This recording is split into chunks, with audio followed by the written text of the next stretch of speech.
ಇವತ್ತು ಬೆಳಿಗ್ಗೆ ತಿಂಡಿ ಅಂತ ಮಾಡಿರಲಿಲ್ಲ ಟೀಗೆ, ಹಾಗೆ ಪೂಜೆದು ಬಾಳೆಹಣ್ಣಿತ್ತು ಹೊರಗಡೆ, ಅದನ್ನು ಇಟ್ಕೊಂಡು ಬಾ ಏನಾದರೂ ಮಿಡ್ ಮೇಲಿಗೆ ಏನಾದರೂ ತಿಂಡಿ ಮಾಡುವ ಅಂತ ಅಂದ್ಕೊಂಡೆ. ಈ ಪೂಜೆ ಪ್ರಸಾದದೆಲ್ಲ ಬಾಳೆಹಣ್ಣು ಉಂಟಲ್ಲ, ಮರುದಿವಸಕ್ಕೆ ಕಪ್ಪಾಗ್ತಾ ಬರ್ತದೆ. ಇನ್ನೊಂದು 2 ದಿನ ಹೋದರೆ ಪೂರ್ತಿ ಕಪ್ಪಾಗ್ತದೆ. ಅದಕ್ಕೆ ಇದರಿಂದ ಏನಾದರೂ ತಿಂಡಿ ಮಾಡುವ ಅಂತಿದ್ದೇನೆ. ಇಲ್ಲಿ 3 ಬಾಳೆಹಣ್ಣು ಉಂಟು, ಸಣ್ಣ ಸಣ್ಣದು. ನಿಮ್ಮ ಹತ್ರ ಕಪ್ಪಾದ ಬಾಳೆಹಣ್ಣು ಇಲ್ಲ ಅಂದರೆ ನಡೀತದೆ, ಒಳ್ಳೆ ಕಪ್ಪಾಗದ ಬಾಳೆಹಣ್ಣು ಕೂಡ. ನಾನಿಲ್ಲಿ ಸಣ್ಣ ಬಾಳೆಹಣ್ಣು ಅಂದರೆ ಇದು ಪೂಜೆಗೆಲ್ಲ ಇದೆ, ಕದಳಿ ಬಾಳೆಹಣ್ಣು ಅಂತ ಹೇಳ್ತಾರೆ, ಅದನ್ನೆಲ್ಲ ಇದು ಮಾಡೋದು. ಅದೇ ತಗೊಂಡಿದ್ದೇನೆ. ಯಾವ ಬಾಳೆಹಣ್ಣು ಬೇಕಾದ್ರೂ ತಗೊಳ್ಬೋದು.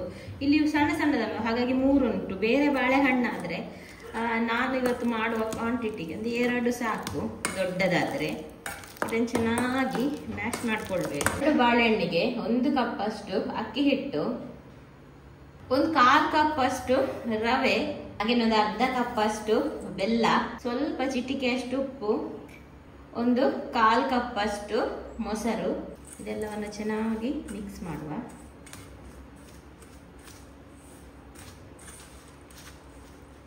ಈಗ ಇದಕ್ಕೆ ಸ್ವಲ್ಪನೇ ನೀರು ಹಾಕೊಂಡು, ತುಂಬ ಗಟ್ಟಿ ಅಲ್ಲ, ತುಂಬ ನೀರು ಕೂಡ ಅಲ್ಲ, ಆ ರೀತಿ ಇದನ್ನು ಕಲಸಿಕೊಳ್ಬೇಕು.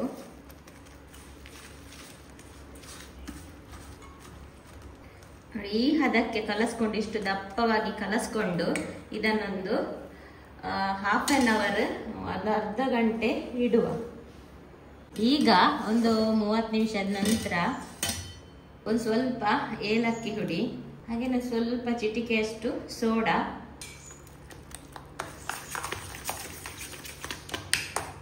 ಈಗ ಇದಕ್ಕೆ ಸ್ವಲ್ಪ 1 ಸ್ಪೂನ್ ಅಷ್ಟು ನೀರು ಹಾಕ್ಬೇಕಾಗ್ತದೆ. ನೋಡಿ, ತುಂಬಾ ಗಟ್ಟಿಯಾಗಿದೆ. ಇಷ್ಟು ಗಟ್ಟಿ ಇದ್ರೆ ತುಂಬಾ ಮೆದುವಾಗಿ ಫ್ಲಾಫಿಯಾಗಿ ಬರುದಿಲ್ಲ, ಸ್ವಲ್ಪ ತೆಳುವಾಗಿಯೇ ಇರಬೇಕು. ನೋಡಿ, ಇಷ್ಟು ಹದವಾಗಿ, ಇಷ್ಟು ನೀರಾಗಿ ಹಿಟ್ಟು ರೆಡಿ ಮಾಡಿದ್ದೇನೆ. ಈಗ ಅಪ್ಪ ಕಾವಲಿ ತಗೊಂಡು, ನಾವು ಅಪ್ಪ ಅಂತ ಹೇಳುದು ಪಡ್ಡು ಕಾವಲಿ, ಪಡ್ಡು ಅದು ತಗೊಂಡಿದ್ದೇನೆ. ಅದಕ್ಕೆ ನಾನಿಲ್ಲಿ ತೆಂಗಿನೆಣ್ಣೆ ಹಾಕ್ತಾ ಇದ್ದೇನೆ, ತುಪ್ಪ ಕೂಡ ಹಾಕ್ಬಹುದು. ಈಗ ಇದಕ್ಕೆ ಪಡ್ಡು ಹಾಕುವ.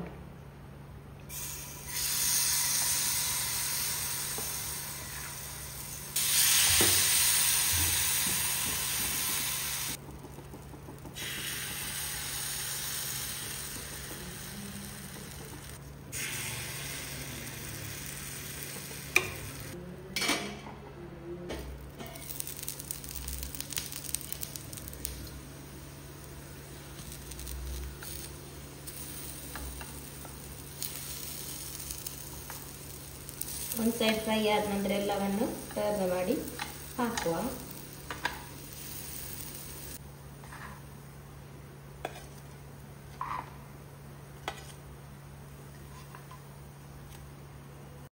ಎಷ್ಟು ಸಾಫ್ಟ್ ಆಗಿ ಬಂದಿದೆ ನೋಡಿ.